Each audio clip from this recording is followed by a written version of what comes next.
Hello again. It's me. Um, Good old bullshit Hirsch here. Uh, I am speaking to you tonight because number one, I have things to say. It's that simple.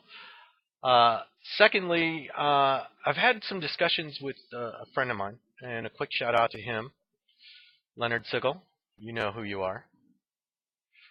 Uh, Decent human being, good guy. Nice to know him. If you have a chance, friend him. Uh, he's a good friend to have. We were talking the other night about the post I did a few days ago called Fear. And we were discussing things, and he wants me, at this point, he's still a little too reticent, a little too shy to post his own vids. But he has requested that I speak on a number of subjects. He wants to know more about fear and my take on it and how to banish it from your existence.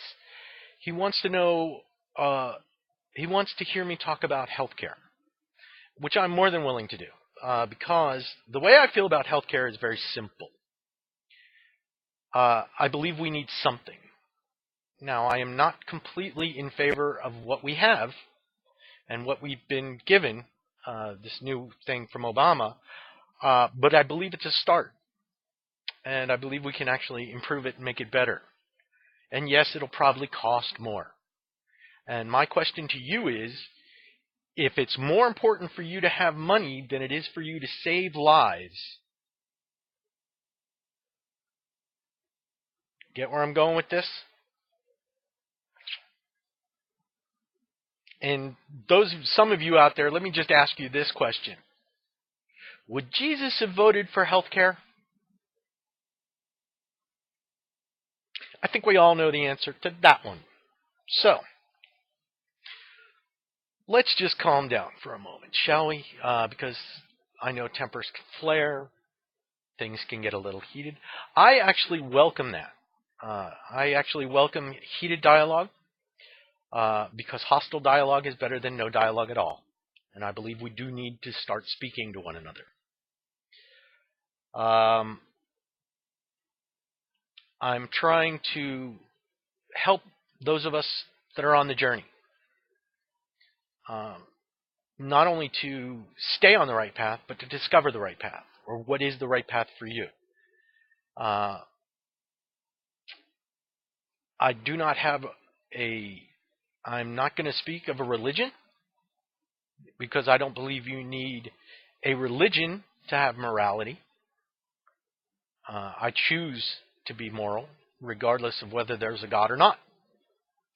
I choose to try and do the right thing, whether there's a God or not. Now, that's different than not doing the wrong thing. Because a lot of people do the wrong thing because it's not illegal. Just thinking back, I can think on the banking industry. They did a lot of stuff that wasn't right, but it wasn't illegal. So we've worked very hard to get the system we have, and so we have to reap what we have sown. I have no problem with that. We made our bed, now we got to lie in it. Okay? I am going to say this, however. The first step toward releasing your fear, the absolute beginning, the absolute first thing you have to do is you have to get rid of your illusions. That's the most important step. You have to get rid of your illusions. There are 3 top illusions I want to talk about very quickly. The first being the illusion of control. You have none. You don't control the next 10 seconds of your life. You don't control anything. Now, I know that's scary, especially for a lot of people, okay? But it's the truth. You don't have control. So you have to get rid of that illusion. You have no control. That's the first illusion. The second illusion is that we're separate, because we're not. We're all part of one big, giant life force. The Indians call it prana. Some people call it God. I myself don't have the chutzpah to give it a name, to name the unnameable. Really can't. What was my third illusion?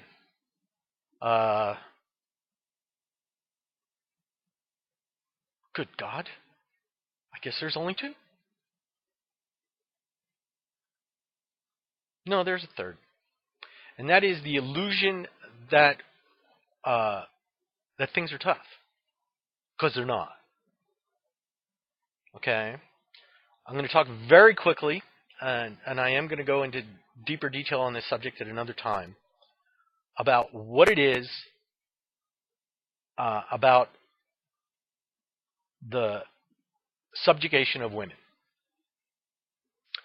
Now, this is going to be quick, so try and keep up.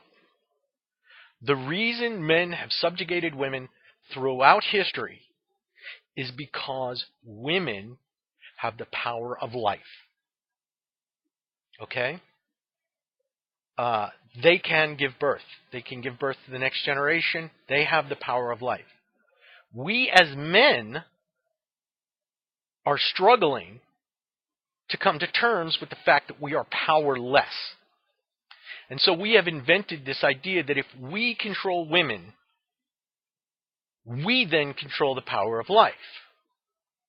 Whereas the only truth is we only have the power of death and destruction. That's the only power we really have. Okay?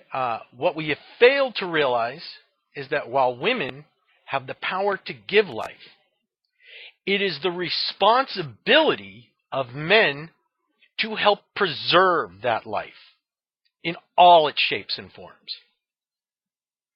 We lost sight of that, and we have taken it upon ourselves for death and destruction.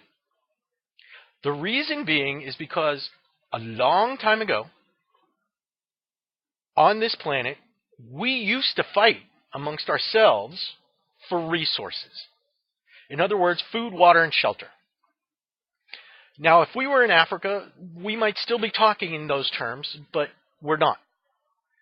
We live in what is supposed to be a civilized country. And because we no longer have to hunt and gather, doesn't take that much to go to a supermarket, we have far too much time on our hands. Far too much. So we make up excuses to be busy. Don't talk to me now, I'm busy. What are you doing? Oh, I'm busy working. Working on what? Oh, I'm just busy working. No, you're not. Not really. The country ran just fine when it took you 3 months to get from the East Coast to the West Coast on a stagecoach. But now we can get there in 5 hours. So we have too much time. So now we're trying to figure out what to do with ourselves. And because we're men, chest-beating men, it is our duty to rain death and destruction. And so we make up excuses because we can no longer fight for resources. Now we make up excuses to fight. We fight because they're a different color. We fight because you're a different religion. We fight because you like blue. We fight because you're a red state and I'm a blue state. And we fight because we're idiots.